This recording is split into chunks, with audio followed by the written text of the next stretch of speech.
Okay, hello everyone. I would like to talk a little bit about a recent presentation I had at the conference, namely the conference on rectal abnormalities and poop, which is shorted CRAP. Um, the title of my presentation was the Bristol scale time to poop contra dig time dilemma. And I hope you, after this presentation, will know a little bit more about this dilemma if you haven't heard of it before. So the agenda for this presentation, I will give some background to the problem. I will explain some methods on how to solve the problem, some field results, and finally some recommendations. So some background, there were massive pooping reported in Stadsskogen in 2019, as many of you might have heard here in Uppsala. People were basically very angry because their dogs were rolling in human poop, which was not very nice. The thing is now that Corona has arrived, it has worsened this problem as people are spending more time in nature than before.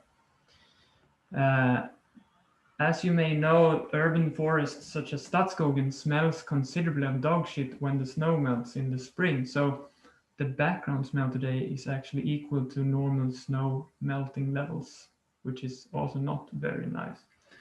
So how can we deal with this problem?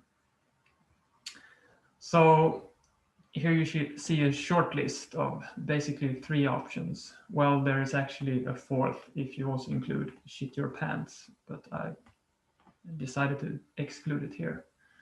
So run home. Well, you don't quit a training session, basically. Bring a bag tend to be messy, so the option you have left is to bury the poop in the ground. And the first thing you need to do is quickly find shelter. So this is a good spot to choose some young pine trees or similar. Next thing, you dig a hole of a certain size. I will go back to that shortly. Third, you do your thing. So I will try to go through these 3 steps and see if you can get something out of this presentation. So the first thing, find a shelter. So what you should do before you go out training is to analyze your nearest forest. In the beginning of the session, when you tend to have a rainy stomach, stay near poop-friendly terrain. That's my recommendation. So look at the map and see where can I hide. In these larger areas between the path are good options. So in Stadsskogen, which this map is taken from, the best spots are actually in the southern parts, but there are of course some hidden gems up in the north. Here's a favorite actually. Next step, dig a hole, and here it becomes more difficult. So you cannot just make any hole. The size depends largely on the Bristol scale. So just a brief description of the Bristol scale, if you haven't heard of it. It consists of 7 types of phases based on the consistency from separate hard lumps, this is type 1, to liquid type 7, which is the same as severe diarrhea. So this picture here could represent, for instance, a type 5 example. The landing field here would be fairly long, 67 centimeters. And the width of the base is around 40 centimeters. So there is a relation between the base width and the length.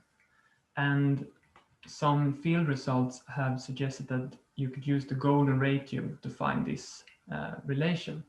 However, this is of course highly individual, and my recommendation is to make your own field test and also take notes. So bring your own notes the few first times that you're out there in the forest.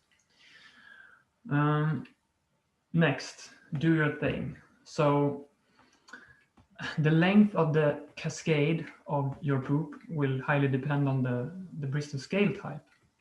Here's some samples from previous field tests, where you see this outlier was actually, I had tikka masala the night before, quite yummy actually. I mean, the test person had tikka masala the night before. So you see that the length can be considerably higher in some cases, especially if you have type 7 kind of poop.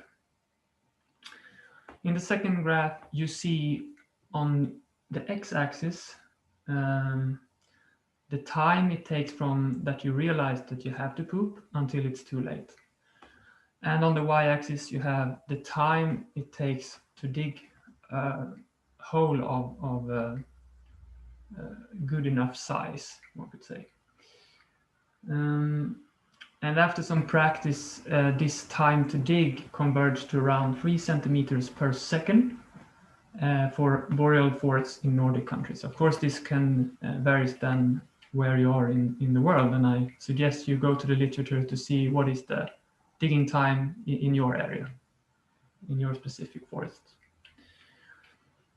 So what we can see from this graph, again, we have the outlier here. We can see that if you have type 2 to 5, it's no problem. You will have enough time to make that hole, while type 6 and 7, you're kind of screwed. You will not have time to make a sufficiently big hole before it's too late. What I didn't include in this graph is the type A. Well, this will take quite some time, so I suggest you just stay home and try to deal with those rocks. So in conclusion, it's all about timing here. If you have type 2 to 5, it's quite fine. You can go out. It's okay. But of course, you should dig a hole, so you need good equipment. So as you all know, China is, of course, ahead in this matter. It's a quite densely populated country. So at Alibaba, you can already buy a poop kit for runners. It consists of a small spade, some bags, a measure tape, and a waste bag. So of course, the bags and the measure tape is something you would bring in the beginning, and after some time, it could actually work with just the spade and the waste bag when you get the experience. So that's it. And also, I would like you to read this book also. It's highly recommended, and it tells you what kind of material you can use to wipe your ass. I mean, it may differ from different regions. So the 4th edition was just out with some new illustrations. So it can be very handy to have a look in this book. Thank you very much for joining this presentation. Thank you. And I'm open for questions.